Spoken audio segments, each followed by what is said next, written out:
Hallelujah. आइए आज के वचन में चले, पवित्र शास्त्र बाइबल से आज का संदेश सुने। आज का संदेश है परमेश्वर के लिए जलते रहना।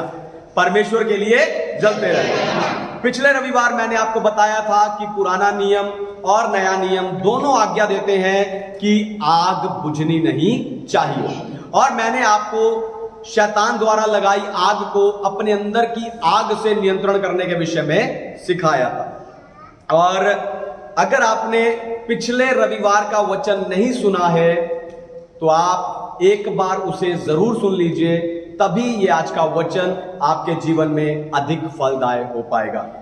तो पुराना नियम आज्ञा देता है कि वेदी की आग कभी बुझनी नहीं चाहिए, और नए नियम में वो आग हमारे अंदर पवित्र आत्मा के रूप में विराजमान है।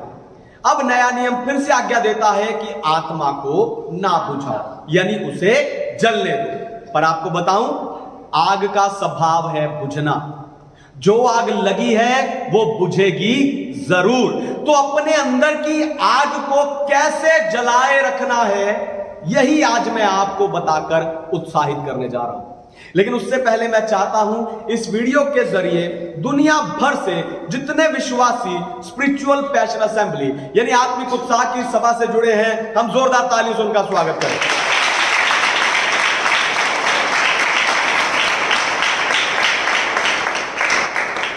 परमेश्वर के लिए जलते रहना। पहली बात, आग को खोजे। आग को खोजे। पढ़िए रोमियो की पत्री अध्याय 11 वचन 3 और 4। Romans chapter 11 verse 3 and 4। हे प्रभु, उन्होंने तेरे भविष्यवक्ताओं को घात किया और तेरी विरोधियों को उठा दिया है, और मैं ही अकेला बचा हूँ और वे मेरे प्राण के भी खोजी हैं। परंतु परमेश्वर से उसे उत्तर क्या उत्तर मिला? मैंने अपने लिए 7,000 पुरुषों को रख छोड़ा है, जिन्होंने बाल के आगे झुकने नहीं देखे हैं। हालेलुया। परमेश्वर के नाम की महिमा। तो ये बातें एलिया के विषय में लिखी हुई है। जब एलिया अकेला बाल के 450 और आशेर के 400 नबियों का सामना किया, उस समय वो कह उठा कि परमेश्वर तेरे लिए अकेला मैं ही जलने वाला हूं। लेकिन परमेश्वर ने उसे जवाब दिया कि 7,000 और हैं जिन्होंने बाल के आगे, बाल की मूर्ति के आगे घुटने नहीं टेके, जो बाल की मूर्ति के आगे नहीं झुके। इसलिए कभी ये मत सोचो कि मैं अकेला ही, मुझ अकेले में ही परमेश्वर के लिए आग है, क्योंकि कोई ना कोई जरूर होता है जो परमेश्वर के लिए जल रहा होता है। और वो आपके घर में हो सकता है, वो आपके आस पड़ोस में हो सकता है, वो आपकी अपनी चर्च में भी हो सकता है। शायद वो आपके समान जोर जोर से चिल्ला चिल्ला के आराधना प्रार्थना करने वाला ना हो, पर वो परमेश्वर की आग से भरा हुआ हो सकता है। हालेलुया। मत्ती के सुसमाचार 14 अध्याय में यीशु मसीह को पानी पर चलता हुआ देखकर पतरस ने कहा, हे प्रभु, मुझे भी आज्ञा दे कि मैं पानी पर चलकर तेरे पास आ सकूं। और फिर जब वो पानी पर चला तो हवा को देखकर डर गया और फिर डूबने लगा।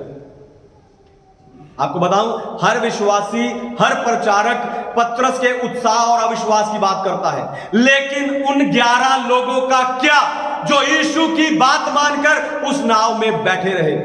क्योंकि यीशु ने उन 11 को नाव में बिठाकर जाने की आज्ञा दी थी। उन 11 का नाव में बैठा रहना, ध्यान से सुनिए, उन 11 लोगों की आज्ञाकारिता, उस नाव में बैठे रहना, इस बात का सबूत है कि उसके अंदर भी परमेश्वर की आग थी।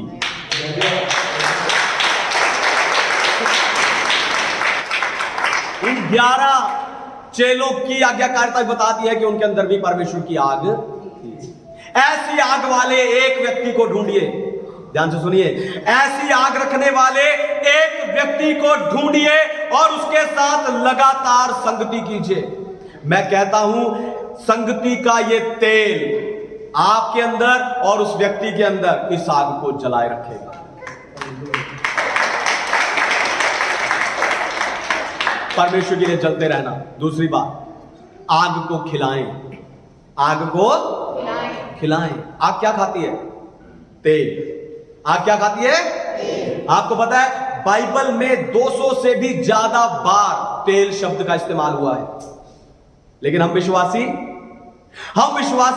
ज्यादातर विश्वासी ये सोचते हैं कि हमारे अंदर कोई दूसरा आग लगाए, या वो अपने अंदर की आग के लिए दूसरे पर निर्भर रहते हैं कि कोई आए और हमारे अंदर उस आग को जलाए। आपको बताऊं, आग जलाना सिर्फ आपके पास्टर का काम नहीं है, आपकी अपनी जिम्मेवारी भी है। हालेलुया। उस आग को जलाने के लिए आपको कौन कौन सा तेल डालना है वो मैं आपको बताता हूं। पहला तेल है वचन का तेल। पहला तेल है वचन का तेल। पढ़िए यिर्मयाह भविष्यवक्ता की पुस्तक अध्याय 23 वचन 29, यिर्मयाह 23 वर्स 29, यिर्मयाह 23 का 29।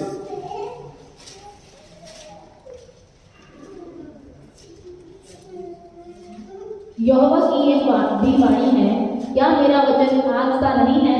फिर क्या वह ऐसा हथौड़ा नहीं जो पत्थर को फोड़ डाले? क्या मेरा वचन आग सा नहीं है? अपने अंदर की आग को जलाए रखने के लिए रोज बाइबल पढ़ने की आदत बनाइए। अगर आप बाइबल नहीं पढ़ सकते, अगर आपको पढ़ना नहीं आता, तो वचन को सुनिए। वचन का तेल अपने अंदर भरते रहेंगे तो ये आग आप में जलती रहेगी। हालेलुया। आप देखो, परमेश्वर के दास हर हफ्ते परमेश्वर से वचन लेकर आपको देते हैं, पर आप उस वचन को यहां से बाहर निकलते ही, इधर उधर की बातें करते ही, रास्ते में जाते जाते ही उस वचन को भूल जाते हो। अरे जब आप यहां से जाते हो तो आज सुनी हुई वचन और प्रार्थना की बातें किया करो। पूरा हफ्ता उस वचन के बारे में सोचा करो, उस वचन पर मनन किया करो। फिर जब आप प्रार्थना करते हो, प्रार्थना में बैठते हो, तो उस वचन के अनुसार प्रार्थना किया करो। तब ये आग आपके अंदर जलती रहेगी। हालेलुया। वचन का तेल डालते रहिए और आग को जलाते रहिए। दूसरा तेल है प्रार्थना का तेल।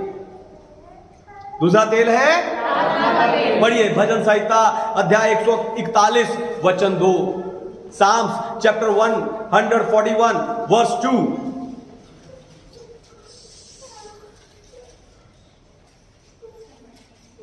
मेरी प्रार्थना तेरे सामने सुगंध हो और मेरा हाथ फैलाना संध्या काल का अन्न बलि है। मेरी प्रार्थना और हाथ फैलाना तेरे सामने अन्न बलि ठहरे। अन्न बलि यानी आटा और तेल। पुराने नियम में पढ़ेंगे तो अन्न बलि यानी आटा और तेल। आपने देखा होगा आजकल हर बिल्डिंग में आग बुझाने वाला यंत्र लगा होता है,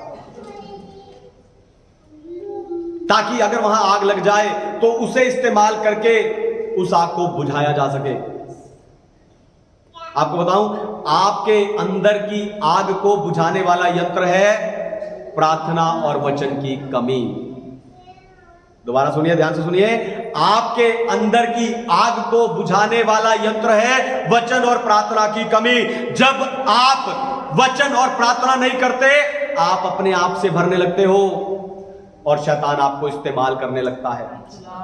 याद करके देखो, जब आप रोज अच्छे से वचन और प्रार्थना करते थे, उस समय शैतान आपको इस्तेमाल नहीं कर सकता था और आपके अंदर वो आग भी जलती रहती थी।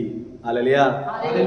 प्रार्थना वो ईंधन है जिसके पड़ते रहने से आग जलती रहती है।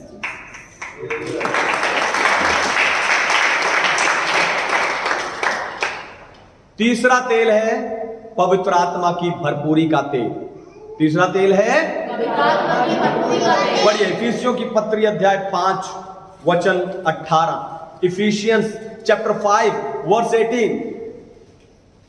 दास से मतवाले ना बनो, क्योंकि इससे निर्भर होता है, पर आत्मा से परिपूर्ण होते जाओ। आत्मा से परिपूर्ण होते जाओ। एक विश्वासी के जीवन में आग का मुख्य स्रोत पवित्र आत्मा ही है। दोबारा सुनिए, ध्यान से सुनिए। एक विश्वासी के जीवन में आग का मुख्य स्रोत पवित्र आत्मा ही है। आपको बताऊं, शैतान विश्वासियों को अक्सर परमेश्वर को उस समय परखने के लिए कहता है जब वो परमेश्वर से दूर होते हैं।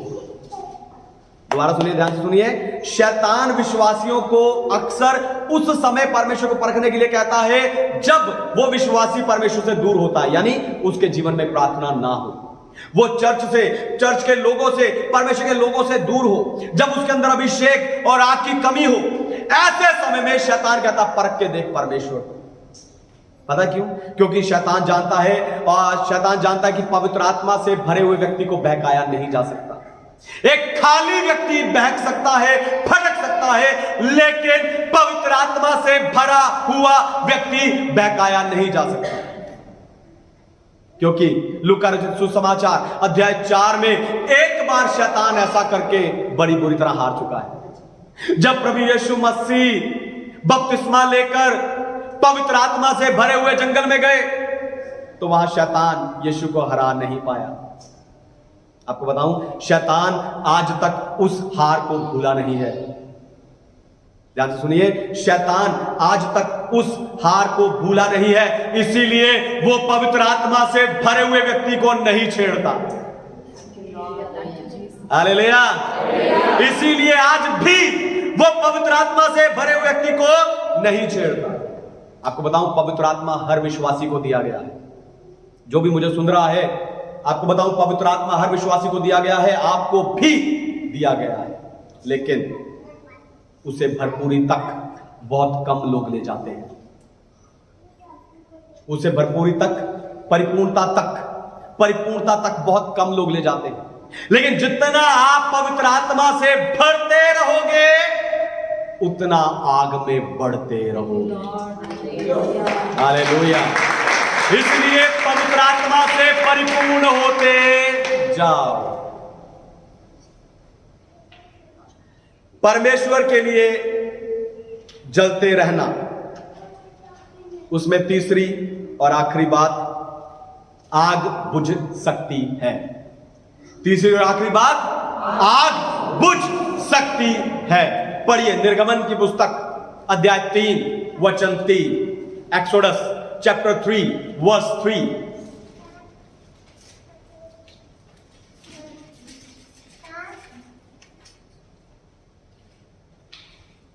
तब मूसा ने कहा, मैं उधर जाकर इस बड़े आश्चर्य को देखूंगा कि वह झाड़ी क्यों नहीं जल जाती। हालेलुया। वो झाड़ी क्यों नहीं जल जाती? आग बुझ सकती है क्योंकि बुझना आग का स्वभाव है। जब आग जलती है तो बुझती भी जरूर है। यहां मूसा भी यही देखने गया कि वो झाड़ी जल रही है तो बुझ क्यों नहीं रही, आग लगी है तो बुझ क्यों नहीं रही। उसका ध्यान उस लगी हुई आग पर और उसके ना बुझने पर है। हो सकता है आज आप में से कोई सोच रहा हो कि मेरे अंदर तो वो आग लगी नहीं, तो बुझने पर क्या ध्यान दूं? हालेलुया। दोबारा सुनिए, ध्यान से सुनिए। हो सकता है आज आप में से कोई सोच रहा हो कि वो आग तो मेरे अंदर लगी नहीं, तो बुझने पर क्या ध्यान दूं? ध्यान से सुनिए। व्यवस्था, लेवी व्यवस्था की पुस्तक अध्याय 6 में, लेवी व्यवस्था की पुस्तक अध्याय 6 में जब परमेश्वर बता रहे थे, आज्ञा दे रहे थे कि वेदी पर की आग बुझनी नहीं चाहिए, उस समय ना तो वहां वेदी थी और ना अभी स्वर्ग से आग उतरी थी। हालेलुया। अगर आप सोच रहे हैं मेरे अंदर तो अभी तक आग नहीं लगी, तो बुझने पर क्या ध्यान दूं, तो ध्यान से सुनिए। लेवी व्यवस्था अध्याय 6 में जब परमेश्वर आज्ञा दे रहे थे कि वेदी पर की आग बुझनी नहीं चाहिए, उस समय वहां ना तो वेदी थी और तब तक ना स्वर्ग से आग उतरी थी। अगर आज परमेश्वर फिर से उस आग के विषय में आपको आज्ञा दे रहे हैं, तो इसका अर्थ है कि आप पर बहुत जल्द वो आग उतरने वाली है।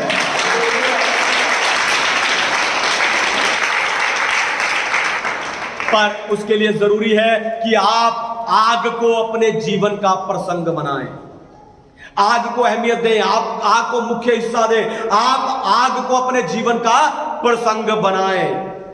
अगर क्रिकेट मैच, अगर टिकटॉक, अगर पबजी, या अगर आप और सारी गेम्स या जो कुछ आप करते हैं, अगर वो सब कुछ चीजें आपके जीवन का प्रसंग हैं, तो परमेश्वर की आग आपके जीवन पर अधिकार नहीं कर सकती।